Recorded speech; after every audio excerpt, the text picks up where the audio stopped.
త్వరలోనే వైఎస్ఆర్సీపీ అధినేత రాష్ట్ర వ్యాప్తంగా పర్యటించనున్నారు. ఎమ్మెల్సీలతో జరిగిన సమావేశంలో ప్రజా సమస్యలపై పోరాడాలని పార్టీ శ్రేణులకు దిశానిర్దేశం చేశారు. త్వరలోనే వైఎస్ఆర్సీపీ అధినేత రాష్ట్ర వ్యాప్తంగా పర్యటించనున్నారు. ఎమ్మెల్సీలతో జరిగిన సమావేశంలో ప్రజా సమస్యలపై పోరాడాలని పార్టీ శ్రేణులకు దిశానిర్దేశం చేశారు.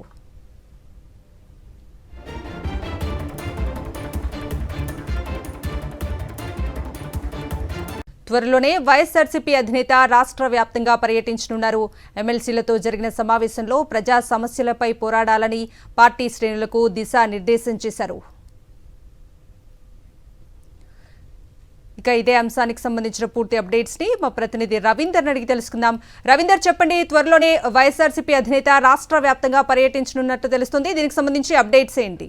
రాష్ట్ర వ్యాప్తంగా పర్యటన చేయాలని వైఎస్ఆర్ కాంగ్రెస్ పార్టీ అధినేత వైఎస్ జగన్ నిర్ణయం తీసుకున్నారు. ఈ నేపథ్యంలో రాష్ట్ర వ్యాప్తంగా పర్యటనలు కూడా ఉండబోతున్నట్టు తెలుస్తుంది. ఇప్పటికే కొద్దిసేపు క్రితమే జరిగినటువంటి ఎమ్మెల్సీల సమావేశంలో ఈ మేరకు ఆయన ఈ విషయాన్ని చాలా స్పష్టం చేశారు. ఎందుకంటే గడిచిన కొంతకాలంగా దాదాపు వారం రోజులు పైగా ఈ హింసాత్మక చర్యలు రాష్ట్ర వ్యాప్తంగా కొనసాగుతున్న నేపథ్యంలో కార్యకర్తలకు అండగా నిలవాల్సినటువంటి అంశాన్ని ఆయన ప్రస్తావించిన పరిస్థితుంది. సో అట్లాగే ఇక జరిగినటువంటి ఎన్నికల సందర్భంగా వచ్చినటువంటి ఫలితాల గురించి కూడా చర్చ జరిగింది. ఈ సందర్భంగా అనేక మంది ఎమ్మెల్సీలు ఈవీఎంల ట్యాంపరింగ్ అంశాన్ని జగన్ దృష్టి తీసుకొచ్చారు. అయితే దీని మీద ఆధారాలు లేకుండా మనం ఎలాంటి వ్యాఖ్యలు చేయలేమో, దేశవ్యాప్తంగా ఈవీఎంల మీద ఒక చర్చ అయితే జరగాల్సిన అవసరం ఉందని వైఎస్ జగన్ చెప్పారు. ప్రధానంగా ప్రస్తుతం ఆ శాసనసభలో కేవలం 11 మంది మాత్రమే మనం సభ్యులుగా ఉన్నాం కాబట్టి ప్రతిపక్ష హోదా కూడా ఇచ్చే పరిస్థితి చంద్రబాబుకు చేయడు. అట్లాగే కనీసం మైక్ కూడా ఇచ్చే పరిస్థితి ఉండదు. ప్రజల తరఫున మనం పోరాటం చేయడం కోసం అసెంబ్లీలో మైక్ కూడా ఇచ్చే పరిస్థితి ఉండదు అనేది చెప్తారన్నమాట. ఈ నేపథ్యంలో ఖచ్చితంగా మనం శాసన మండలిలో అయినా సరే దీని మీద పెద్ద ఎత్తున పోరాటం చేయాలనేది ఆయన చెప్తున్నారు. సో మొత్తంగా అయితే దీనికి సంబంధించి ఖచ్చితంగా పోరాటం చేయాలి, ప్రజల పక్షాన్ని నిలబడాలనేది ఆయన చెప్పిన మాట. దీనికి సంబంధించి ఇంకొంత ఎమ్మెల్సీ తోట త్రిమూర్తులు మాట్లాడుతున్నారు. ఆయన ఏం మాట్లాడుతున్నారు అనేది చూద్దాం. చెప్పలేదు, రేపు జరగబోయేటువంటి 17-18 అసెంబ్లీ అనేటువంటిది అంటున్నారు. అసెంబ్లీ అయిన తర్వాత మరి అసెంబ్లీ తర్వాత కొన్ని బిల్స్ ఏవో పెడతారు. శాసన మండలిలో మనం చేయవలసినటువంటి కార్యక్రమం ఏ విధంగా చేయాలి అనేటువంటిది మా అందరితోటి మాట్లాడటం జరిగింది. శాసన మండలిలో మరి పూర్తిగా వైసీపీకి మెజార్టీ ఉంది కాబట్టి మన యొక్క విధానాలు ఏ విధంగా ఉండాలనేటువంటిది దాని గురించి మాట్లాడుకున్నాం. అయితే ఇక్కడ మీ అందరి ద్వారా ముఖ్యంగా నిన్న జరిగినటువంటి ఎన్నికల్లో వచ్చినటువంటి ఈ ఫలితాలు ఏవైతే ఉన్నాయో, రాష్ట్ర వ్యాప్తంగా వచ్చినటువంటి ఫలితాలకి ఎవరు ఊహకు అందనటువంటి విధంగా వచ్చినటువంటి ఫలితాలు. దీంట్లో ప్రధానంగా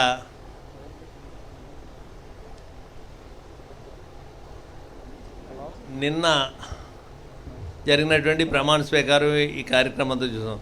దీనికి పూర్తి కారణం పవన్ కళ్యాణ్ గారిని మనస్ఫూర్తిగా అభినందిస్తున్నా.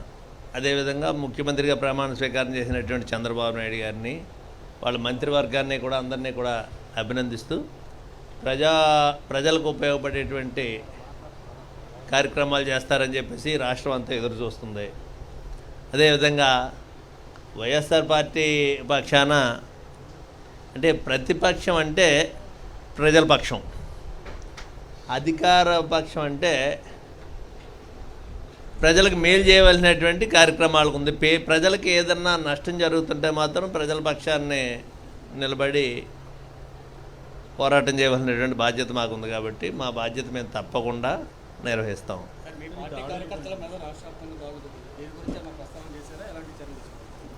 జరుగుతున్నాయి, మనందరం చూస్తూనే ఉన్నాం కదా. ఎప్పుడూ ఈ విధమైనటువంటి విధానం చూడలేదు రాజకీయాల్లో. చాలా కాలంగా ప్రభుత్వాలు వస్తుంటాయి, పోతుంటాయి. ఈ ప్రభుత్వాలు ఈ రకమైనటువంటి కక్షాదింపు అనేటువంటిది మనం మొట్టమొదటిసారిగా చూస్తున్నాం. అయితే ఇది గెలిచినటువంటి ఆనందంలో వాళ్ళు ఉంటారు, ఓడిపోయినటువంటి బాధలో వైఎస్ఆర్ పార్టీ కార్యకర్తలు ఉంటారు. 4 రోజులు సమన్వయం పాటించవలసినటువంటి అవసరం ఉందనేటువంటిది మేము నియోజకవర్గంలో ఉన్నటువంటి కార్యకర్తలందరికీ కూడా మీటింగ్లు పెట్టి చెప్పడం జరిగింది. ఎక్కడా కూడా నష్టం జరిగితే మాత్రం తప్పనిసరిగా అక్కడ మేము ఉంటామనేటువంటి చెప్పాం. ఏ కార్యకర్తకి అన్యాయం జరిగినా ఊరుకునేది లేదు.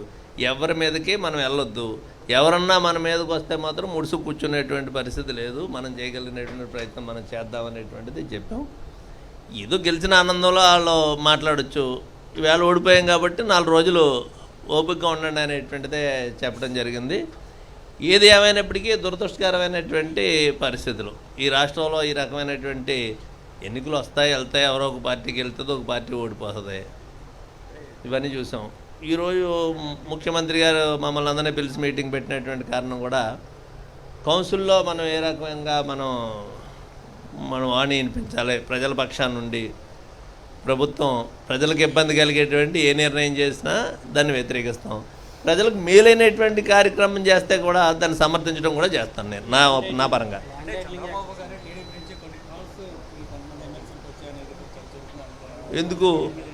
ఎందుకు ఈ నిన్న ముఖ్యమంత్రిగా ప్రమాణ స్వీకారం చేశాడు. ఇవన్నీ రూమర్స్ కానీ అందులో వాస్తవాలు ఉంటాయని నేను అనుకోవట్లేదు.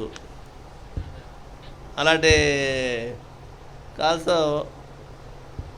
ఇంకా ఎవరికి వచ్చినాయి అనేటువంటిది అనుకోవట్లేదు. నాకైతే రాలేదు. అలాగైతే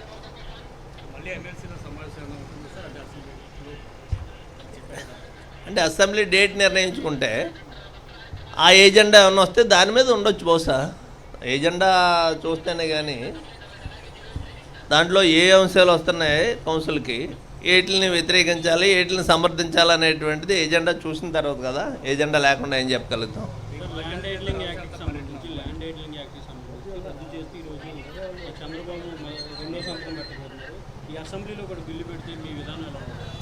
బిల్లు వచ్చి దాంట్లో ఏమి పొందుపరిచారో చూస్తే దాని మీద సమర్థించాలా, వ్యతిరేకించాలా అనేటువంటిది వాళ్ళు తీసుకునే నిర్ణయాన్ని బట్టి వాళ్ళు ఏమి దాంట్లో పొందుపరిచారు, ఏ అంశాల గురించి మాట్లాడారని చూసిన తర్వాత కదా మేము మాట్లాడగలిగింది.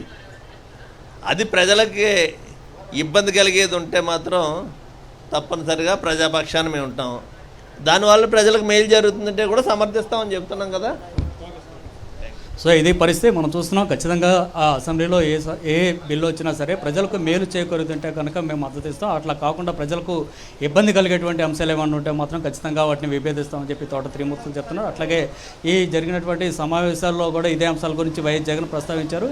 అట్లాగే కార్యకర్తలకు సంబంధించి ఏదైతే ప్రస్తుతం టీడీపీ కార్యకర్తల చేతుల్లో ఇబ్బందులు ఎదుర్కొంటున్నటువంటి బాధితులు ఉన్నారో వారికి అండగా నిలిచేందుకు త్వరలో రాష్ట్ర వ్యాప్త పర్యటన కూడా చేస్తారని వైఎస్ జగన్ ఇప్పటికే తేల్చి చెప్పిన పరిస్థితి. సో ఇప్పుడిప్పుడే ఎమ్మెల్సీలందరూ కూడా బయటకు వస్తున్న పరిస్థితి. సో వారు ఇంకా ఏం మాట్లాడబోతున్నారు అనేది కూడా వేచి చూడాల్సిన పరిస్థితి ఏర్పడింది.